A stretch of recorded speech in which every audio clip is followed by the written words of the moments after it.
से? आइए मैं आपको बताता हूं। ताकत देखिए जरा, सबकी ताकत। इधर अमेरिका और इजराइल एक साथ है और इस तरफ बाकी के मुस्लिम देश। ताकत में कहां बैठते हैं? सैनिक देखिए जरा। इजराइल के पास 7,80,000 सैनिक हैं, अमेरिका के 13 लाख, क्योंकि इस ऐसी जंग में अमेरिका भी इजराइल के साथ होगा। मुस्लिम देशों के पास देखिए, ईरान के पास 11,80,000, सऊदी अरब के पास 4,07,000, यूएई के पास 2,07,000 सैनिक हैं। तुर्की अगर साथ आ जाए तो तुर्की के पास 3,55,000, सीरिया के पास 3 लाख और पाकिस्तान के 11 लाख, यानी सेना ज्यादा है मुस्लिम देशों के पास। लड़ाकू विमान इजराइल के पास 241 फाइटर्स हैं, लेकिन अमेरिका की ताकत देखिए जरा, 13,300 लड़ाकू विमान है, कोई तुलना ही नहीं है। लेकिन मुस्लिम देशों के पास, ईरान के पास 186 लड़ाकू विमान, सऊदी अरब के पास 914, यूएई के पास 560 लड़ाकू विमान, तुर्की के पास 1069, सीरिया के पास 452 और पाकिस्तान के पास 1434 लड़ाकू विमान है। अमेरिका के आगे ये सब पीछे है। टैंक देखिए, इजराइल के पास 1370 टैंक है, अमेरिका के पास 4,668 टैंक है। लेकिन टैंक के मामले में मुस्लिम देशों की ताकत में ईरान के पास 1,996 टैंक है, सऊदी अरब के पास 1,485 टैंक है, यूएई के पास 345 टैंक की ताकत है। यह टैंक की जरूरत तब पड़ेगी जब जमीन पर लड़ाई होगी। तुर्की के पास 2,231 टैंक है, सीरिया के पास 2,720 टैंक है और पाकिस्तान के पास 3,744 टैंक है। अगली ताकत है पानी के अंदर सबमरीन की। इजराइल के पास 5 पनडुब्बियां है, सबमरीन है, तो अमेरिका के पास है 472 सबमरीन। ईरान के पास देखिए जरा, ईरान के पास 7 सबमरीन है, सऊदी अरब के पास 57 सबमरीन है, यूएई के पास 69 सबमरीन, तुर्की के पास 186, सीरिया के पास 47 और पाकिस्तान के पास 114 पनडुब्बियां हैं। परमाणु हथियार, यह एक ऐसा हथियार है जो सबको घुटने पर ले आता है, दुश्मन को तो खास तौर पर। 90 परमाणु हथियार है इजराइल के पास, अमेरिका के पास है 5,400 परमाणु हथियार। इधर देखिए, ईरान के पास 0, सऊदी अरब के पास 0, यूएई के पास 0, तुर्की के पास भी एक 0 हथियार है, सीरिया के पास एक भी नहीं। सिर्फ इकलौता मुस्लिम देश पाकिस्तान है जिसके पास 170 परमाणु हथियार है। लेकिन क्या पाकिस्तान इसका इस्तेमाल करेगा? सिर्फ इकलौता पाकिस्तान है जो न्यूक्लियर पावर है, बाकी किसी मुस्लिम देश के पास परमाणु हथियार नहीं। हमारे साथ कर्नल टीपी त्यागी साहब जुड़ रहे हैं। त्यागी साहब, अब सवाल यह है, खमनेई कह रहे हैं सारे मुस्लिम देश मिलकर नेतन्याहू पर हमला करो, टारगेट करो और तबाह कर दो इजराइल को। क्या ये 57 मुस्लिम देश मिलकर लड़ेंगे और या साथ मिलेंगे भी? सारे मुस्लिम देश एक साथ आएंगे ही नहीं, और ईरान के सुप्रीम कमांडर खोमेनी के कहने के बाद तो बिल्कुल एक साथ नहीं आएंगे, क्योंकि वो तो शिया देश है और बहुत सारे मुस्लिम देश सुन्नी देश हैं।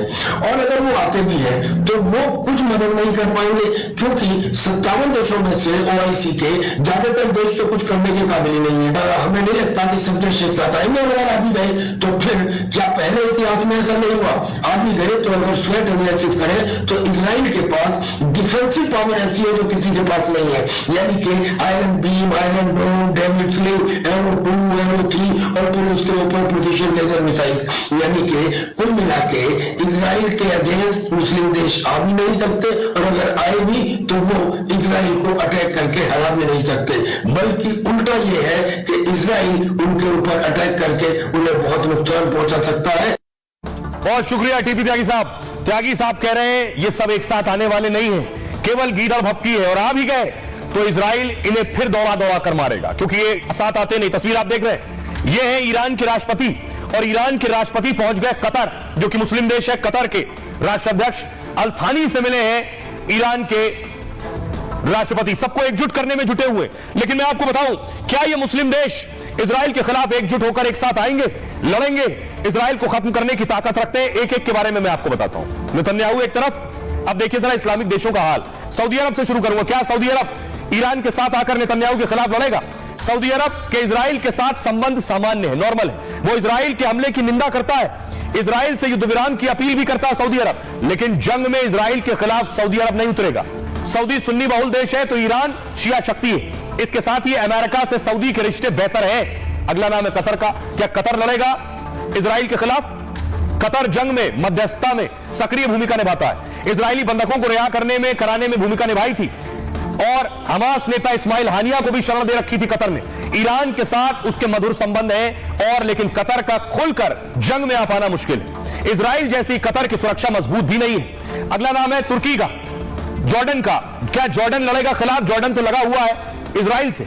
सऊदी अरब की तरह जॉर्डन भी संतुलन बनाए रखता है। जॉर्डन एक और गाजा को सहायता भेजता रहता है, दूसरी ओर इजराइल के साथ भी राजनयिक संबंध बनाए हुए हैं। मिस्र, क्या मिस्र लड़ेगा, एक और मुस्लिम देश इजराइल के खिलाफ? इजराइल और मिस्र के रिश्ते ज्यादा मधुर नहीं है। मिस्र किसी भी पक्ष का समर्थन नहीं करता है। सीरिया देखिए, बशर अल असद लड़ेंगे। यहां ईरान समर्थित आतंकवादी गुटों का घर है सीरिया। गृह युद्ध के बाद से सीरिया की स्थिति खराब हो गई है। इजराइल ने कल ही सीरिया में कई हमले किए। क्या इराक लड़ेगा? इराक में भी ईरान समर्थित आतंकी गुट रह रहे हैं इस वक्त। नसरल्लाह खुद इराक में कई सालों तक रहा है, लेकिन इराक की स्थिति जंग लड़ने की इस वक्त नहीं है, तो यह भी खत्म हो गया। तुर्की लड़ेगा क्या? तुर्की के इजराइल के साथ कभी मधुर संबंध थे। अब राष्ट्रपति एर्दोगन इजराइल के मुखर आलोचक हैं। गाजा युद्ध के बाद से तुर्की हमास के समर्थन में है, लेकिन इजराइल के खिलाफ अब तक कुछ नहीं किया है। क्या पाकिस्तान खुलकर फिलिस्तीन हमास का समर्थन जरूर करता है? क्या इजराइल के खिलाफ लड़ेगा? इजरायली हमलों की कई बार निंदा कर चुका है पाकिस्तान। अधिकतर मुस्लिम देशों के रिश्ते इजराइल से अच्छे नहीं है, लेकिन इजराइल की ताकत के आगे कोई युद्ध नहीं लड़ना चाहता। इजरायली हमले के बाद मुस्लिम देशों को एक दूसरे का डर भी है कि जंग की आड़ में ईरान परमाणु ताकत बनने की कोशिश करेगा। इजराइल से खतरा बताकर परमाणु संपन्न बनने की कोशिश होगी। इससे इलाके में 2 परमाणु शक्ति संपन्न देश बन जाएंगे। इसके बाद मिडिल ईस्ट के बाकी देशों की टेंशन और बढ़ जाएगी। यह भी टेंशन है।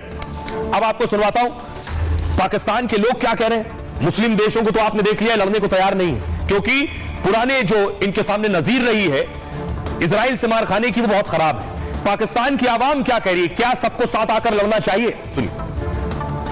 सबसे पहले तो जिस तरह सारी दुनिया में मोस्टली कंट्रीज इसराइल को एक्सेप्ट कर चुकी हैं, पहले फिलिस्तीन, उसके बाद जो है ईरान का वाकया आया, अब हमारे पास लेबनान का वाकया आ चुका है। तो इसराइल जिस तरह पूरी दुनिया में वो अपना एक थ्रेट फैलाता जा रहा है, मेरे ख्याल से हमारी जो इस्लामिक कंट्री है सबसे पहले तो उसको स्टेप लेना चाहिए। हम लोग जो है ना वो बच्चा बन के बैठे हुए हैं। हम लोग एटमी पावर है, हमारे पास सारा कुछ है, लेकिन बावजूद उसके हमारी जो जबान है ये कटी हुई है। हम लोग बोल नहीं सक रहे हैं, हम लोग इतना कर ही नहीं पा रहे हैं कि हम लोग बोल सकें। हमारे पास कभी हमें डराया जा रहा है कि जी आपके मोबाइल के अंदर डिवाइसेस फिट की हुई हैं, आप लोग बोलो नहीं। कभी हमें बताया जा रहा है कि ये फट जाएगा, कभी बताया जा रहा है जी आपके घर में धमाके हो जाएंगे। यार क्या कर रहे हो तुम लोग? इस्लामिक पावर एक दहशत है ना, उससे अच्छी अच्छी कंट्रीज डर रही है। इस्लामिक वॉर तो एकदम चुप हो गई है। 57 कंट्रीज है इस्लामिक, लेकिन उससे कुछ भी नहीं हो रहा, कुछ भी नहीं वो कर पा रहे। हम अगर अपने आप को स्किप कर देते, निकाल देते, क्योंकि हमारे पास तो उस तरह की ना इकोनॉमी है ना उस तरह के वेपन्स है। बस हमें ये है कि यार हमारे पास एटॉमिक बॉम्ब है, हम एटमी ताकत है। तो मैं बोलूंगी कि जो एटमी ताकत है ये मुझे नहीं लगता हमारे किसी काम की है, क्योंकि कभी ना इन्होंने चलाई है, ना कभी इन्होंने लोगों को दिखाया है। और पाकिस्तान एक मुस्लिम उम्मा में एक वर्त भी रखता है, लेकिन पाकिस्तान के अपने मसाइल नहीं खत्म हो रहे, जिसकी वजह से वो किसी पोजीशन में ही नहीं है कि किसी की मदद कर सके। उसको अपनी जान के लाले पड़े होंगे, तो उसको क्या जरूरत पड़ी है कि जाके किसी और मुल्क की प्रॉब्लम में कूदे। दूसरी तरफ मैं आपको बताऊं 57 मुस्लिम देश लड़ने को तैयार नहीं, ना लड़ेंगे। ईरान खुद तैयारी कर रहा है। देखिए, यह ईरान की बैलिस्टिक मिसाइल है। ईरान ने अपने वॉर रूम में, इस वेयर हाउस में जहां वो रखता है, इस तरह की मिसाइल तैयार करता है। देख रहे हैं, ये बैलिस्टिक मिसाइल है ईरान की, जिन पर तैयारी कर रहा है वो। देखिए लिख रहा है, उस पर बाकायदा लिखा जा रहा है अरबी उर्दू में, और तैयारी कर रहा है अगले हमले की।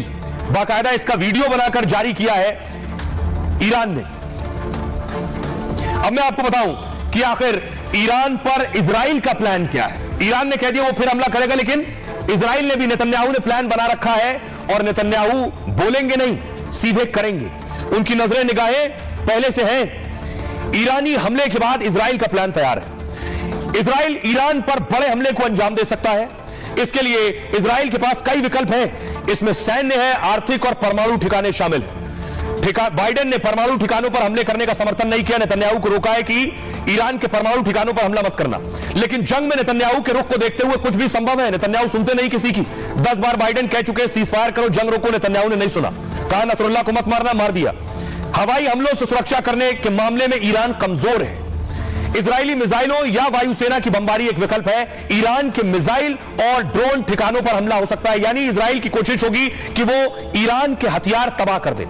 ईरान के मिसाइल और ड्रोन ठिकानों पर हमला हो सकता है। ईरान के तेल के बुनियादी ढांचे को भी निशाना बनाया जा सकता है। आपको बताऊं, दुनिया में जो तेल सप्लाई होता है उसका 10% तेल ईरान से सप्लाई होता है। ईरान का लक्ष्य खड़क तेल टर्मिनल को बचाना है। यह टर्मिनल 90% कच्चे तेल के निर्यात को संभालता है। इससे ईरान की अर्थव्यवस्था पर संकट मंडरा सकता है। ईरान के परमाणु ठिकाने पर तो इजराइल की नजर है।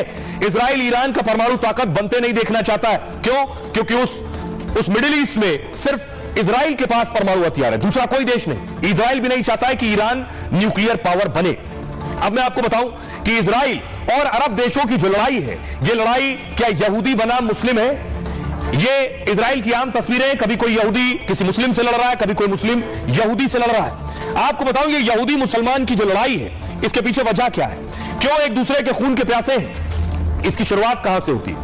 1948 में इजराइल की स्थापना के साथ ही अरब मुल्क और यहूदियों में, इजराइल में दुश्मनी शुरू हुई। जब से बना, क्योंकि इजराइल चारों तरफ अरब देशों से घिरा हुआ है, मुस्लिम देशों के ठीक बीच में एक यहूदी देश बन गया, इजराइल बना।